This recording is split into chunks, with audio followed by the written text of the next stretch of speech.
Is Aquaman 2 on your holiday wish list to watch this season? Stick around and watch my no spoiler review of it, and I'll give my rating of it at the end. This movie stars Jason Momoa returning as his role as the King of Atlantis, where he's trying to balance both all the political aspects of being king while also being a newly minted father. The villain of this movie is Manta, reprising his role from the original Aquaman. He has become possessed, though, not only with his anger against Aquaman, but also with an ancient spirit that wants vengeance against the Atlanteans as well. To wage war against his enemies in this movie, he hatches a plan to release a bunch of greenhouse gases in an attempt to melt the polar ice caps. And the gases are quite literally green.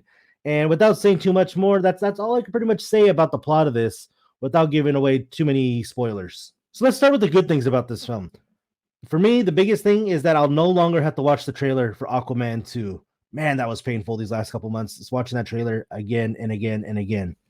By a large margin, I think my favorite character has to be this character actually had no lines, really. And no, it wasn't Amber Heard. It was this octopus named Topo. So as you can imagine, if your favorite character is an octopus that can't talk, kind of wonders how good was the movie, right? This movie introduces a new metal, not much like vibranium was introduced to us and adamantium and other superhero movies. We are introduced to orichalcum, which is in this movie it's depicted as an ancient fuel source that the Atlanteans used to use. Fun fact: ancient philosopher Plato actually talks about orichalcum in his writings of Atlantis. In his writings, though, it was just a metal alloy and not the ancient fuel that you see depicted in this film. To be honest, that's about all the nice things I can say about this film. For them to spend $200 million and end up with this, it's not a good look. I even watched this in IMAX, and even with the enhanced screen and the sound, it still managed to put me to sleep towards the end. Now, don't get me wrong, it has its moments, it gets you to laugh a couple times, but it also has some really bad moments, some really cringy things, and you should be able to do better than this, DC. I actually had the thought of how frustrated must these DC executives be looking at their films and wondering why they can't get the same success that Marvel has. If Marvel didn't exist, would DC be thriving now because the bar for superhero movies wasn't elevated to it was with the Marvel films? Now, Marvel, I think, did kind of pave the way for DC to green light a lot of these projects and get away from just making Superman and Batman movies. But when you watch a film like this, you're just like, man, I think maybe if my expectations weren't so high from the Marvel movies, like Endgame and such, maybe I could have enjoyed this, but I just sat there just going man, this could have been, I think, so much better.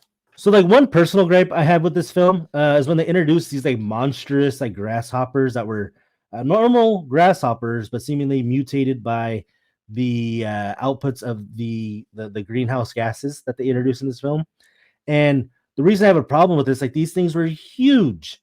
And anybody who's taken some basic biology classes know the theoretical maximum size of an insect is that of a small dog, kind of like what you see in the movie Jurassic World. And that's due to them not having a circulatory system. And for this film, just to kind of totally ignore that, I found it as a bad look. Now, I get it. This movie has people who talk underwater, who breathe underwater. And there's all sorts of these other characters, but these were normal grasshoppers. I don't know. Maybe they could have been. Maybe they were space grasshoppers.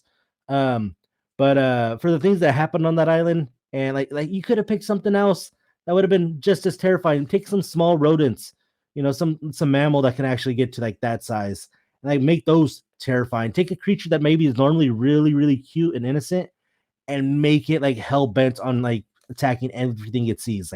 I think that would have been a better twist rather than taking a grasshopper, which zoomed in on, they're already terrifying looking. You don't need to make them more terrifying.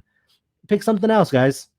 So if you're still wanting to watch a monstrous film about some sea creatures, see if your theater still has a showing of Godzilla. You'll like that so much more than this film. I don't even think this film lives up to what The Flash was able to deliver. I thought that was a much better film than this. Now, for my rating I give on this, I think I'm being generous and giving it a 4 out of 10. With so many other options this holiday season, I think Aquaman 2 doesn't merit getting your money. So I hope you've found this insightful. Please hit like and subscribe to our channel if you haven't already. If you want to see more content just like this. Thank you.